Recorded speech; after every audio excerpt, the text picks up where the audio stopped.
Hello दोस्तों, स्वागत है एक बार फिर से हम आपके लिए लेकर आए देश और दुनिया की सभी ताजा बड़ी खबरें। फटाफट एक एक कर सभी खबरों को आज आपको विस्तार से बताएंगे, लेकिन सबसे पहले नजर डालते हैं सिरके पर। गुजरात विधानसभा चुनावों की तारीखों का हुआ ऐलान। 1 और 5 दिसंबर को होगी वोटिंग, 8 दिसंबर को आएंगे नतीजे। गुजरात चुनाव को लेकर कांग्रेस ने किया पड़लान। 300 यूनिट फ्री बिजली, 500 रुपए में एलपीजी सिलेंडर से लेकर किसानों के कर्ज माफी तक कांग्रेस ने किए गुजरात की जनता से 8 वादे, मोदी की उड़ी नींदें। यूपी बिहार समेत 7 विधानसभा सीटों पर उपचुनाव के लिए वोटिंग खत्म। कांग्रेस सपा को मिले बम्पर वोट, भाजपा का 7 सीटों पर हुआ सफाया। गोला उपचुनाव में सपा ने लगाई भाजपा पर धांधली के आरोप, कहा एजेंट को बीजेपी के नेता ने पोलिंग बूथ से भगाया। तेलंगाना पहुंची कांग्रेस की भारत जोड़ो यात्रा। नौसेना के पूर्व प्रमुख एडमिरल रामदास राहुल गांधी के साथ पदयात्रा में हुए शामिल, भाजपा को झटका। राकेश टिकैत ने एक बार फिर से मोदी को दी आंदोलन करने की चेतावनी, कहा देश को पड़ेगी एक और आंदोलन की जरूरत। आजम खान के बाद अब आजम खान के बेटे अब्दुल्ला आजम खान की जा सकती है विधायकी, कोर्ट दे सकता है बड़ा आदेश। सऊदी सरकार ने कसी भारत के मुसलमानों पर नकेल, देश में आने वाले मुसलमानों को लेकर दी बड़ी चेतावनी। तो दोस्तों सभी खबरों को एक एक कर विस्तार से आज आपको बताने वाले हैं, तो वीडियो को दिल से लाइक कर चैनल को सब्सक्राइब जरूर कर लें। इसी के साथ दोस्तों पहली बड़ी खबर कैलकुलेशन। गुजरात विधानसभा चुनावों की तारीखों का ऐलान। 1 और 5 दिसंबर को होगी वोटिंग, 8 दिसंबर को आएंगे नतीजे। 64 पदें। गुजरात विधानसभा चुनाव की तारीखों का इंतजार खत्म हो गया है। चुनाव आयोग ने गुरुवार को गुजरात की चुनावी तारीखों का ऐलान कर दिया है।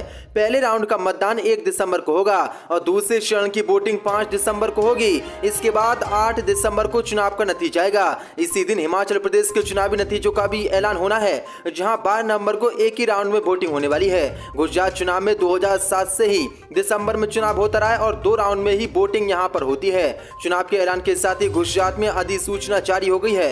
14 नवंबर तक उम्मीदवार नामांकन दाखिल कर सकते हैं और नामांकन वापस लेने की आखिरी तारीख 17 नवंबर की है। मुख्य चुनाव आयुक्त ने कहा कि गुजरात विधानसभा चुनाव का कार्यकाल 18 फरवरी को समाप्त हो रहा है, जिसमें अभी करीब 100 दिन बाकी है। 10 अक्टूबर 2022 को राज्य में मतदाता सूचियों का प्रकाशन हो चुका है। इस बार 4.9 करोड़ मतदाता गुजरात में वोट डालेंगे, जो बड़ी अपडेट है। इसी के साथ बड़ी कैलकुलेशन। गुजरात की चुनाव की तारीखों का ऐलान होने के बाद कांग्रेस का भी बड़ा ऐलान। 300 यूनिट फ्री बिजली, 500 रुपए में एलपीजी से लेकर किसानों के कर्ज माफी तक कांग्रेस ने किए 8 वादे, मोदी की उड़ी नींदें। 64 पदें। हिमाचल प्रदेश के बाद आज गुजरात चुनाव की तारीखों का ऐलान हो गया है। चुनाव आयोग ने घोषणा की है कि गुजरात में 1 और 5 दिसंबर को 2 चरणों में मतदान होंगे।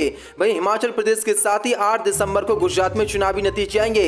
इसी बीच कांग्रेस ने गुजरात की जनता से चुनाव जीतने पर 8 वादों को पूरा करने की बात कही है। कांग्रेस के अध्यक्ष मल्लिकार्जुन खड़गे ने गुजरात चुनाव को लेकर गुरुवार को 8 वादे जनता के सामने पेश किए हैं। कांग्रेस अध्यक्ष ने सबसे पहले 300 यूनिट फ्री बिजली का वादा किया। उन्होंने कहा कि 7 करोड़ गुजराती भाई बहन परिवर्तन के लिए केवल कांग्रेस को विकल्प मानते हैं। उन्होंने बताया कि 500 रुपए में एलपीजी सिलेंडर, 300 यूनिट तक फ्री बिजली और 10 लाख रुपए तक का इलाज व दवाइयां मुफ्त होंगी।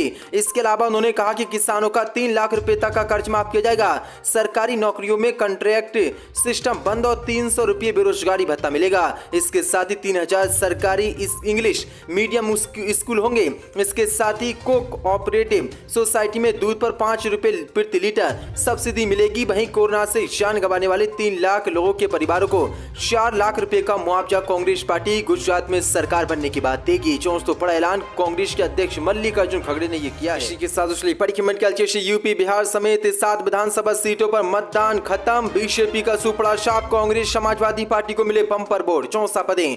उत्तर प्रदेश बिहार समेत 6 राज्यों की 7 विधानसभा सीटों पर उपचुनाव के लिए वोटिंग खत्म हो गई है। कड़ी सुरक्षा के बीच वोटिंग आज सुबह से जारी थी।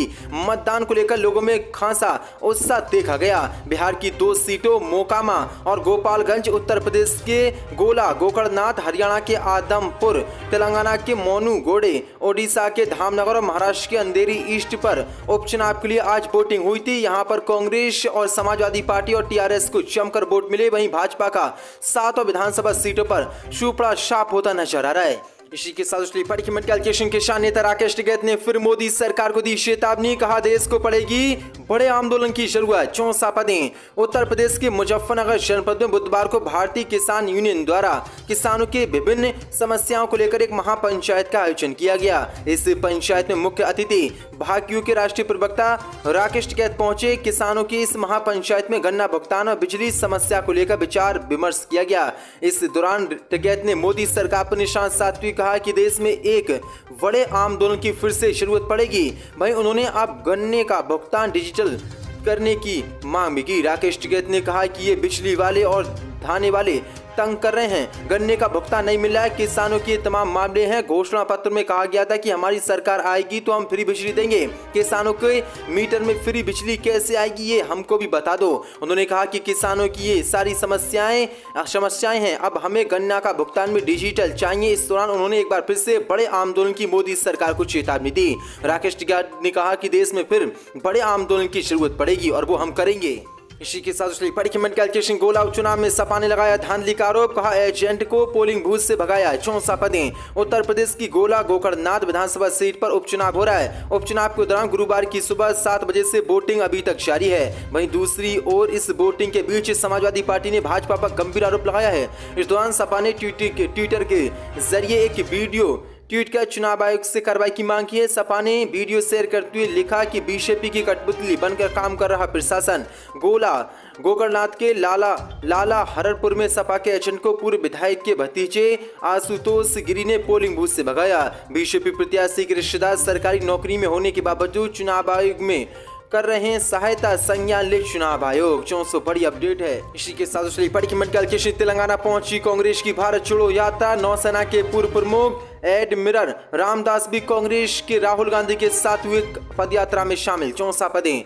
नौसेना के पूर्व प्रमुख एडमिरल एस रामदास ने भारत छोड़ो यात्रा के तहत गुरुवार को कांग्रेस नेता राहुल गांधी के साथ तेलंगाना में पदयात्रा की। कांग्रेस सूत्रों ने बताया कि यात्रा गुरुवार सुबह शहर के बाहर पाटन चेरू से बाहर हुई और रात में संगा रेड्डी के सिमलपेट में विश्राम किया जाएगा। अखिल भारतीय कांग्रेस कमेटी के महासचिव एवं संचार प्रभारी जयराम रमेश ने कहा कि नौसेना के पूर्व प्रमुख एडमिरल रामदास 89 साल की उम्र में भी सार्वजनिक हित के लिए अथक कार्य करें। उन्होंने अपनी पत्नी ललिता रामदास के साथ भारत छोड़ो यात्रा के 27 दिन राहुल गांधी के साथ पदयात्रा की, जो कि भाजपा के लिए बड़ा झटका है। 400 बड़ी अपडेट है। अब पूर्व सैनिक भी कांग्रेस की भारत जोड़ो यात्रा में शामिल। नौसेना के अध्यक्ष भी शामिल हो रहे हैं। इससे पहले बॉलीवुड का साथ राहुल गांधी को मिल चुका है। आलिया भट्ट की बहन और बॉलीवुड की सुपरस्टार पूजा भट्ट भी कल राहुल गांधी के साथ पदयात्रा में शामिल हुई थी, जिसके बाद भाजपा की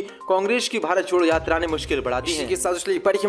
आजम खान के बाद अब आजम खान के बेटे अब्दुल्ला के ऊपर भी मंडराया खतरा, फिर जा सकती है विधायकी। 64 में पूर्व मंत्री आजम खान की तरह स्वार टांडा विधायक अब्दुल्ला आजम खान की विधायकी पर भी खतरा मंडरा रहा है। 2 जन्म प्रमाण पत्र और 2 पासपोर्ट और 2 पैन कार्ड के मामले में न्यायालय में विचाराधीन है। इन मामलों में षड्यंत्र रचने में 20 साल अथवा आजीवन कारावास की सजा हो सकती है। तमाम मामलों में MP MLA कोर्ट में सुनवाई हो रही है। बता दें कि इससे पहले 2019 में अब्दुल्ला की विधायकी एक बार फिर हाईकोर्ट से रद्द भी हो चुकी है। भड़काऊ भाषण मामले में 27 अक्टूबर 2022 को MP MLA कोर्ट ने पूर्व मंत्री और सपा के कदावर नेता आजम खान को 3 वर्ष की सजा सुनाई और 6,000 रुपए का जुर्माना भी लगाया। इसी तरह आजम खान के बेटे स्वार टांडा के विधायक अब्दुल्ला आजम खान को सजा होने पर उनकी भी विधायकी एक बार फिर से जा सकती है। दरअसल आपको बता दें, प्रमाण पत्र फर्जी और 2 पासपोर्ट और 2 पैन कार्ड के मामले में उन पर केस दर्ज है और न्यायालय में इसका मुकदमा चल रहा है। इसी के साथ अब सऊदी अरब ने कसी बाहर के मुसलमानों पर नकेल, देश में आने वाले मुसलमानों को दी चेतावनी। 64 सऊदी अरब सरकार ने बाहर से आने वाले मुसलमानों को लेकर कड़ा कदम उठाया है। यहाँ पर उमरा पर आने वाले लोगों को खास चेतावनी दी गई है। सऊदी सरकार ने अपील करते हुए कहा कि कोई भी पर्यटक उमरा करने के बाद ज्यादा समय तक किंगडम में ना रुके और वीजा एक्सपायर होने से पहले ही अपने वतन लौट जाए। सऊदी सरकार के हज और उमरा मंत्रालय ने चेतावनी जारी करते हुए ये भी कहा कि अगर कोई वीजा एक्सपायर होने के बाद सऊदी में रुकता है तो ये पूरी तरह से नियमों का उल्लंघन होगा। अक्टूबर के शुरुआती दिनों में सऊदी सरकार ने उमरा जायरीनों को लेकर बड़ा ऐलान किया था। सऊदी सरकार ने कहा था कि भारत समेत किसी भी देश के उम्रा के लिए सऊदी अरब आने वाले लोगों के वीजा की अवधि 30 दिनों से बढ़ाकर 90 दिनों तक कर दी गई है। इन 90 दिनों में जायरीन देश के किसी भी हिस्से में आराम से घूम सकते हैं। वहीं सऊदी सरकार ने कहा था कि सभी जायरीनों को उम्रा परमिट पाने के लिए नुसुक ऐप पर रजिस्टर करना चाहिए। सऊदी अरब सरकार ने उम्रा पर आने वाले जायरीनों पर मक्का मदीना पहुंचने वाले यात्रियों के लिए हाल ही में इस ऐप को लॉन्च किया था। हाल ही में सऊदी सरकार ने उम्रा पर जाने पर सभी जायरीनों के लिए हेल्थ इंश्योरेंस होना भी अनिवार्य कर दिया था। मिनिस्ट्री ऑफ हज एंड उम्रा ने कहा था कि सभी जायरीनों के लिए कॉम्प्रिहेंसिव हेल्थ इंश्योरेंस अनिवार्य है। इस इंश्योरेंस में कोरोना वायरस के संक्रमण का इलाज भी कवर होना चाहिए। साथ ही इंश्योरेंस की वैल्यू 1 लाख